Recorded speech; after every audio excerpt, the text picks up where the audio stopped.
everybody. Happy New Week. Oh my goodness, we had the most wonderful weekend of weather here in Melbourne for the last like 3 days, like high teens, and it was beautiful as you saw. I was out there at the pool, the spa, sorry, not the pool, it's a bit cold for the pool, playing games out on the grass and all that sort of stuff. So yeah, it was really good to get some vitamin D and leave the house. So anyway, I'm excited to be here this morning, and I've made Mondays my dress up day. So I've got my polka dot dress here, all happening. I would do a workshop in this dress, but this is the new way of doing workshops, and these little Monday morning lives are my perfect way to. Hang on, my fringe is not right. My perfect way to start the week. And something that came up in a masterclass last week, I hosted a masterclass for my authors that we do 6 of them a year for a full day training, really full on kind of seminars. Came up from our guest presenter, my sister from another mother and father, Francesca Moy, and we talked about being stalkable and how stalkable are you. Hey Annette, great to see you on the call. So how stalkable are you in your business? And that was something that came up and gave our authors a lot of sort of insights and aha moments in terms of what they need to do in terms of their stalkability online. Because people don't just magically appear in our businesses and our worlds, and become clients. There's actually a lot of background steps that occur before they become those clients. How do I know this? Is because um, over the last 10 years of working with people and asking them those questions, how did you find us? Where did you come from? Some I know they have stalked me for many, many, many years or have responded to my social media posts and all that kind of stuff. But others completely sort of feel like they've come out of the woodwork, out of nowhere. And then I'm wondering, where did the connection come from, and how did they, feel that they could trust us to do this process with us. So that's what I want to talk about today, and kind of get you to understand what it means and what it takes to become highly stalkable for your personal profile, especially if your business is you and people are buying you, which happens a lot in the coaching industry. People buy people rather than, hey, this is the solution to the problem. That's what I'm after. Like they're first going to have a buy-in with you before they would kind of look at what other things and what's your system like and all that kind of stuff. So that's what we're going to talk through. And then I'm going to give you 10 different areas you should look into to make yourself and your business more stalkable. Okay. I often in every workshop that I do, at the probably in the first 15 minutes of the day, I would ask the audience, who did a little bit of stalking on us? Who checked out that we actually run retreats? Who checked out what we have done before you actually came here? And pretty much nearly every hand goes up in the room that they have done their research. So please don't take the word stalkable as a bad word. It's just like a funny way of saying, did you do some research before you came in to know who we are and what we do? All right, so I want to cover off some points about what it means, and basically how people, human behavior and psychology works when making a purchasing decision. And I'm the same.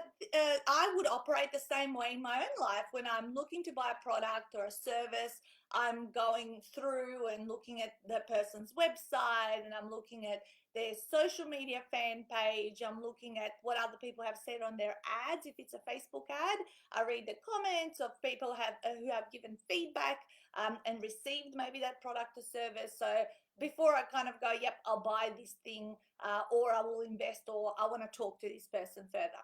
So first point is people do their research. You must know that people do their research before they contact you.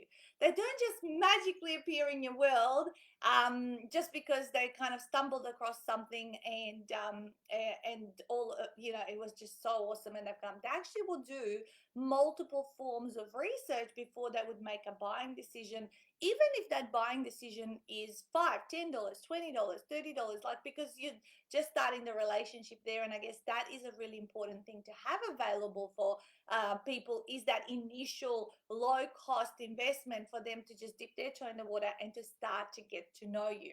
Okay, so for us, it's our half day workshop, which is $29 with a $30 upgrade. To our VIP, and also, other people like have little products like ebooks that they sell, or their actual books would be that point, and all that kind of stuff. All right. So another point about stalking is some people will stalk you for a very, very, very long time before they contact you or reach out to you. And the thing you must know is that not everyone that responds or comments on your social media is going to be like it's not the true number, right? I always say quadruple what your engagement and responses and content comments are on your social media posts, because quarter of the people are actually engaging with your post, putting a like, writing a comment, and the other 3/4 are just watching, observing, getting value hopefully from you, and just kind of sitting there quietly in the background, stalking. Yeah, that's pretty much what they're doing, right? So never underestimate how many people are actually looking at your stuff. Okay, there's a lot more than actually right. Well, how do I know this? Because they've come to my workshops and they've said, I have followed you for 4 years. I go, I've never seen your name come up. I've never seen a comment, a like, any interaction from you. Not, oh, no, I'm not one of those people who writes comments and interacts with posts, right? I'm just curious if any people are watching this live. Let's do a test. Have you watched my lives for a while? And you just kind of never say anything, but you do watch it and you kind of catch up with it. I'm curious. Maybe you'll be brave enough to just say, "Yep, that's been for me for a little while now." Okay, I'd love to know if there is, and they might not say anything, right? Some become your biggest fans and spokespeople, but they will never buy from you. However, they will refer to you regularly. They will send people your way to your business. So you're not just adding value for people's intention that hopefully one day they will buy from you. It is also goodwill and reputation building, because those biggest fans will say, oh, I know a person who could help you with that problem. I've been following her or him for a while. You should really contact them. And that other person becomes your client, right? Because often, and I've learned this then from mentors of mine, our biggest fans will never buy from us. The people that blow up our tires, is that how that the saying is? I always get sayings wrong.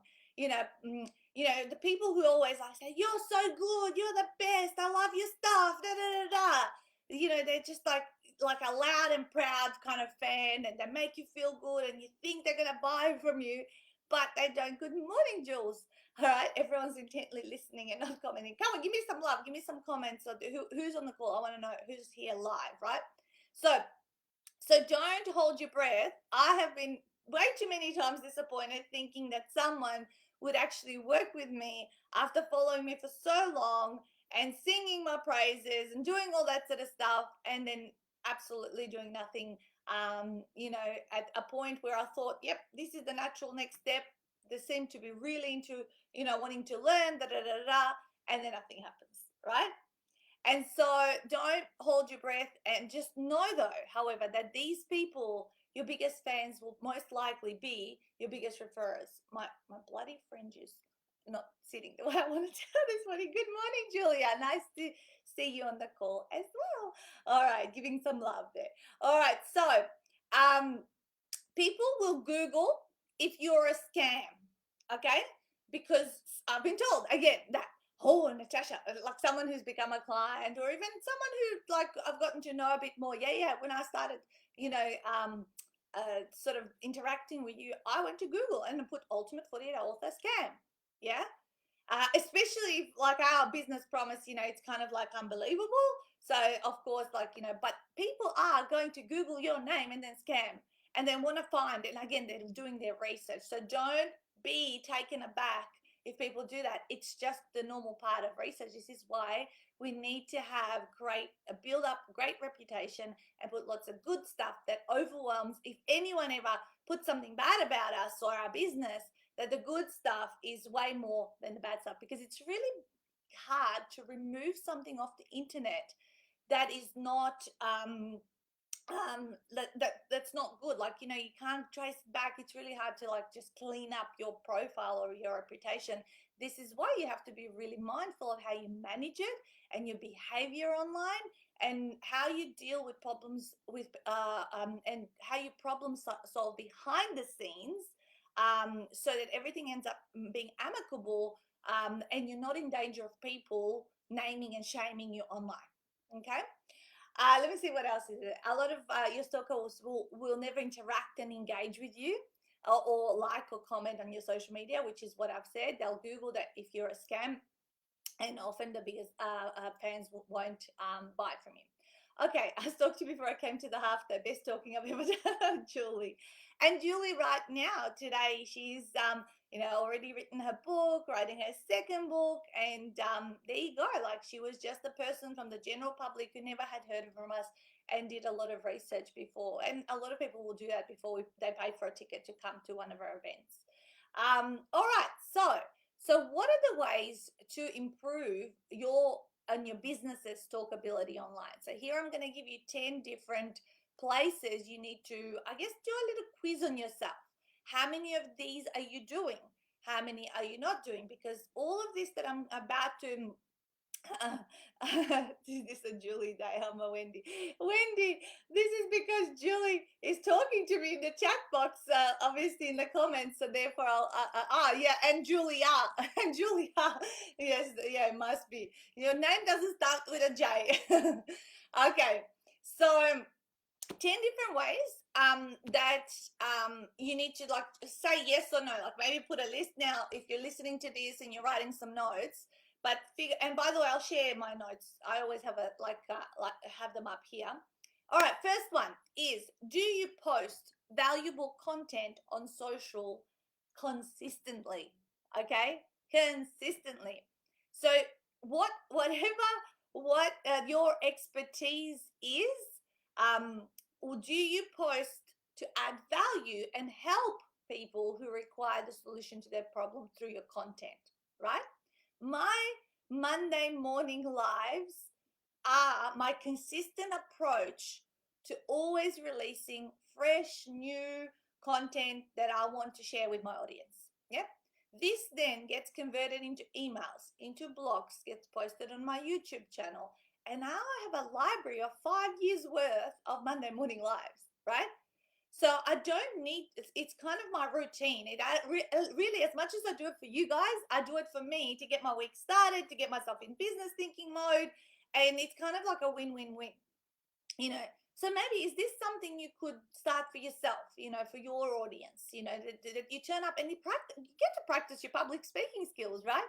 And your online delivery, because no one's talking back at you. You can, like, you're looking at the chat box, but really it's a whole different dynamic, right, guys?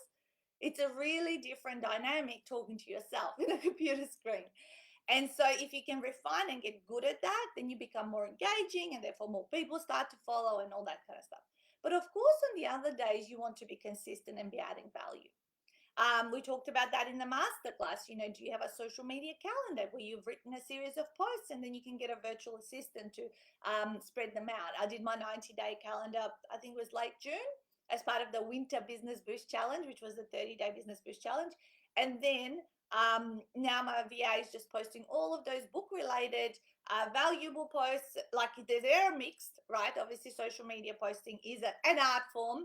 And how did I get to doing that? I invested in someone else's social media calendar that I bought off a Facebook ad, and then I modeled that and I refined it to my niche. Okay, so it's really good if you can have something that's purposeful and scheduled, that you do once, and then now I don't have to think of the next 90 days at all. Okay, and then I'm probably gonna pass it over to Stuart, and then he might do the next 90 days. Once we have a year's worth of content, we can actually rotate that content because no one's going to remember anything from a year ago.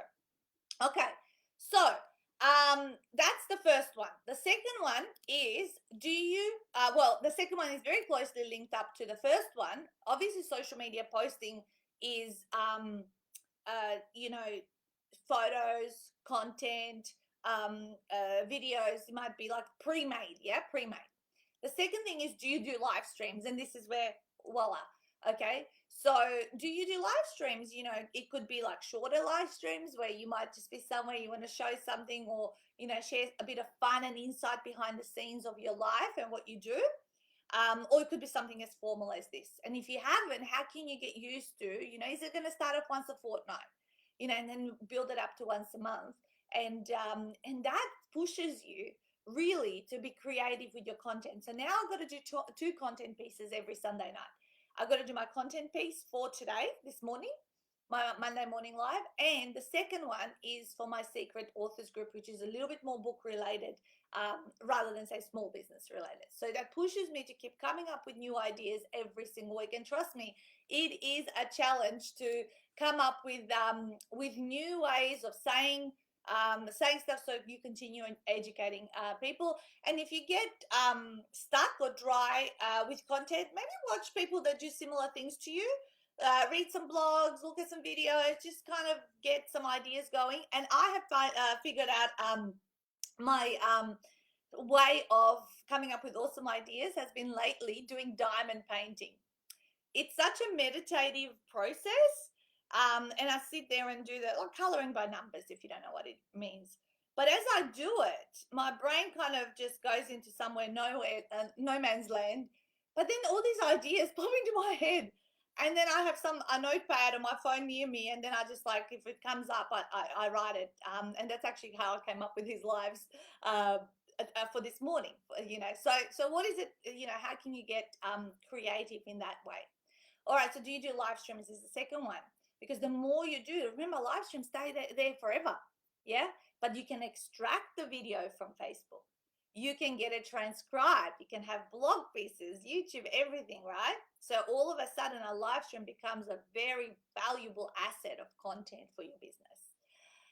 Have you got a website? Is the next one. Have you got a website? And is that website well populated? Are you adding things, social proof on there? Do you have some videos embedded in your website where people can actually see and feel your personality, right? Is it or is it just kind of very basic, right? So obviously having a well-populated website with a blog, with beautiful content, images, all that kind of stuff makes you look more professional. This is your shop front of your business. A lot of people, you guys who follow me, you don't have a shop front and a bricks and mortar business. You have got an online presence, and you're wanting to build that online presence more and more, especially right now. So your website needs to be beautiful. Now, don't hold your breath that you're doing your website for the random people that will find it. You're not doing your website for the random people that will find it. You're doing your website for your stalkers who have discovered you on social media, who then want to look further and stalk you to make sure you're a real business. Yeah, because organic reach in terms of website and SEO, search engine optimization, all of that is a very long-term game. Yeah, but you still need to have your website, because that is where people are going to go stalk you once they have maybe seen you on social media, and then they look at your profile and they connect back to your website. If you look at my social media, make sure you do this, is make sure all your contact details are, like, when people go to look at you, what you do, and then you have your website, they can click right through to what your website is. And I think I've got two. I've got writerbook.com.au and natashadinman.com, where people can. So I've got two, one for my personal branding, one for my business. All right. Gail, I thought Francesca had said to post on our personal profile because of the algorithm on business pages. Do you post these Monday morning lives on your personal? Yes, I do, Gail. And then my VA at this moment at 9 a.m. shared it in 3 groups. She shared it in the Author Your Way to Riches, Ultimate Business Support, and our secret Ultimate 48 Author Mastermind group. So my VA shares it. So I'm actually live in 4 spots at the same time, but this goes live from my personal profile. That is where you get the highest engagement and reach. Okay. And then you can share it in groups and all that kind of stuff. Yeah. All right. So, have you got a business and fan page? Which brings me to this point, Gal. Yeah, business and fan page. Have you got one? Because this is your website on social media. Yeah. Again, it's not going to get a lot of organic reach because Facebook wants you to advertise to get seen on business pages. Okay. If you don't advertise, you're going to have 200-300 likes. If you're lucky, you'll get up to 1,000. Yeah. The reason ours is at 8,500 is because we've advertised for 5.5 years, you guys. Don't be disheartened if your fan page is not very engaged, like hasn't got engagement and all that sort of stuff. But guess what? If people like what you do via your personal profile and what you're sharing, they're going to go stalk the website. They're going to go stalk the business fan page. Okay.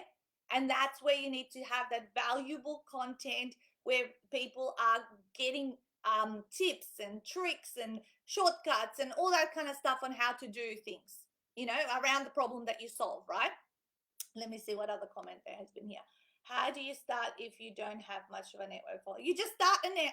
You just click live and talk about the thing. Talk about your story. First thing you share is probably your story and what you're doing. You're about to start writing a book. You can do so much teasing and lives about what's coming up. You don't have to tell people everything, but just keep showing up, because in the early days, there's going to be crickets. Yep. You won't have likes. You won't have viewers. You won't have anything happening. And you kind of go, this doesn't work. No one's talking to me. It's like, I'm talking to myself, but it does, because you're building up your digital footprint, guys. Talkability is about building your digital footprint. Yeah. Gary Vee, on a video I watched recently, I don't follow him very much, but there was this video said that, or was it a post? I don't know what it was, but he goes, had not created not one piece of content until I was 34 years old. Not one piece of content. And you know about him, how much content he's got out there. He's everywhere. Yeah. Same thing when people look at me and they go, oh my God, now you've got 1,500 videos on YouTube. You're on live. You're doing it. But guys, it sounds overwhelming, but this was done over 10 years consistently.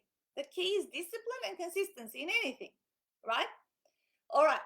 Cool. I hope that helped, Annette. All right. So, business, have you got a business fan page? Yeah. And do you post on there consistently? Because imagine there's some people who have a business fan page or a like page. So business fan page or like page is the same thing. Yeah. It's the one that people like and and so but then there's nothing posted since March 2020. Hang on a second. You're not an active business then. They don't perceive you. Your stalkers will not perceive you as an active business. Oh, they must have gone out of business because of COVID. Yeah. They could start thinking those things. That's what's going on. People need to tick boxes in their head. Francesca teaches that. People have these little boxes in their head. Do I like you? Do I trust you? Do you have social proof? Do you know what you're talking about? And they tick, tick, tick, tick, tick, tick, tick before they make a decision to talk to us. Thank you, Annette, for acknowledging that. Okay, so do you have a YouTube channel? Okay, do you have a YouTube channel? And are you consistently building your videos on there that are public and unlisted? I actually use my YouTube channel as a bit of a two things. It's got a public place where I think 1,100 of my videos are public. And then I've got another 500 that are just for my private clients that I share hidden links with them that they can watch. So our masterclass was hidden and it sits there. No one can find it otherwise. By the way, my YouTube channel builds up because of what I do right now. I don't go there purposely do a video on YouTube and all that kind of stuff. I do my Monday morning live. This gets extracted by my VA. She uploads on there, and every week there's fresh new public content. So just because right now there's 15 to 20 people come on these lives live, that doesn't mean this live is not working for me for years. It's working for me for the rest of this week, where people catch the recording later today. I know, because you guys tell me you watch it later in the day because you can't make it at 9 a.m. Monday my time. Yeah. And then they find that my subscribers on YouTube will get notification that there's a new video. Actually, another thing Lindy does is she extracts the audio from these lives and she puts it on my podcast channel via a platform called Anchor FM. So it becomes a podcast as well. So this is working for me for so many years. not just right now, right? You got to think about long-term. Live streams are wrong, long-term. Kerry, you can go back and watch the recording of this if you only came 25 minutes into it, all right? Oh my God, there's more to say. I'm going to go through the live. I've got 5 minutes, guys, because I've got to go do my live in my other group and be consistent, be on time. Do you blog is the next thing. Do you blog? And you don't have to blog again by sitting there on a computer writing. I don't like doing that. I like speaking and then transcribing. It's a lot faster. For me, it's just like, and get someone else to clean it up once you have the resources, right? Once you have the resources, you can blah your content. Like our email marketing company we've just hired, I've sent them 8 videos. They're going to do 8 emails for me of content, and it's my voice and everything, but they're doing all the clean up and tidy up and all that. They're doing all that work for me. So I only need to plug in those emails into my database. It's still from me, but I didn't have to sit there and slave away at the computer. Once you have the resources, you're able to do so much with your content, clever things that once you do one thing, it gets boom, spread in so many different ways. Yeah, this is why it's so valuable for me to turn up for this half an hour for you guys and get my week started. There's just like a million benefits to it all. Okay, have you been in the media? If you've been in the media, even if it's been a long time ago, you can use the logos and put them on your website. Put them some on your branding where possible, your speaker bio. So make sure you use those media logos to your advantage, because that oozes a rock star profile. I told my authors this and I'll tell you as well. A rock star profile positions you as a speaker, as a person in media, and as an author. Speaker, author, media. What you do, that's what people want to see when they stalk. Speaker, author, person in the media. What they need is coaching, consulting, training, facilitation, right? But they don't buy those things. They buy speaker, author, media. Then I want to work with you. You know what you're talking about. You've been out there, you know, and therefore, so if you have been in the media, even if it's been in the past, you can pull up those logos, just Google them, and you can put them next to your name as further credibility, or work on getting media coverage. All right. Next one is, do you post testimonials and social proof regularly? Or did you just collect testimonials and social proofs in early days of your business when you just were starting out and then stopped? Okay. I'm constantly taking and watching out for social proof videos, social proof social media posts. I love taking screenshots. Of course, every single time if I do that and I see it on an author's personal page or whatever, I always say, hey, you said something really awesome about us here. I've taken a screenshot. Do I have your permission to use this? I always ask for permission, because I don't want anything to get out there and they've gone, where did you find? Like, I never approved this. Like, even, because I feel that it's the right thing to do. Yeah. So always ask for permission, and always ask for fresh new testimonials and social proof. Because imagine if you're showing something that was from 5-6 years ago. Like, hang on, people want to know that things are current, that things are from right now. My recent half-day workshops, I was sharing my testimonials from my authors in the May retreats, the virtual retreats, because I wanted to attract more people into my virtual retreats as we go through it. By the way, it's retreat week. It's the Australian retreat this week, and it's retreat number 31. We've got 20 authors coming. 20 authors. We actually capped it. We sold it out. There was more people wanted to buy into it. Well, I said, no, you got to come to November, because that's like where we feel like is the maximum. And then we've got our USA one in 2 weeks' time. Will I be asking these authors at the end of their retreat for who wants to give us a short testimonial? Absolutely.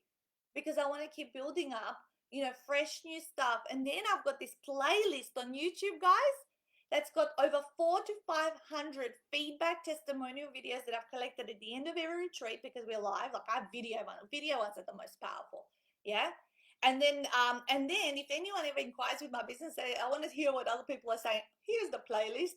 There's 500 things you can actually go through if you like. Yeah. So that's massive social proof. Keep building it up. Stuart used to tell me, oh, when are you going to stop taking this? No, never. Never. I said, I want fresh new stuff. You never also know when you're going to get that perfectly worded testimonial. Not everyone is great at giving one. Yeah. They don't say the things you want them to say. So therefore, if you get 10, you might pull 2 that are like so saying and addressing the things you want them to address. Yeah. Okay. Last couple. Is your LinkedIn profile fully filled out and has recommendations and endorsements? Yeah. So LinkedIn is really important. Again, it's your resume or your CV on the internet. Yeah, people will stalk that as well. Make sure it's well filled out and that you're asking people to leave you written testimonials. They're called recommendations on LinkedIn, and collect those. If you go to mine, by the way, go for it. Like there's over 30, 35 that I've collected over time, and I have given people. So people can leave you testimonials as a friend or a colleague. They can leave you if they were a client.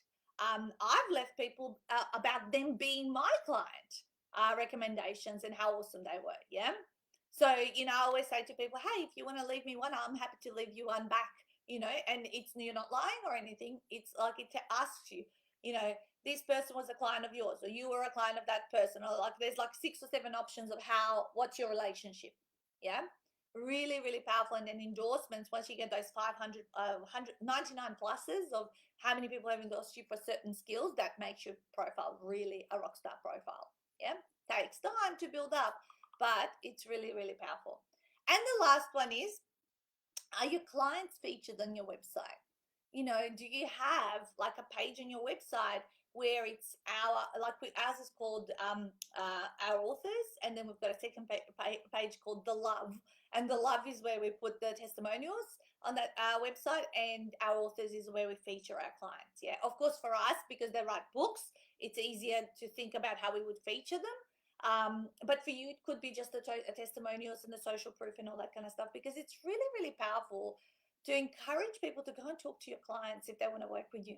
And I tell people, I wish I knew to speak to an author who had worked with a company I worked the very first time when I published my first book.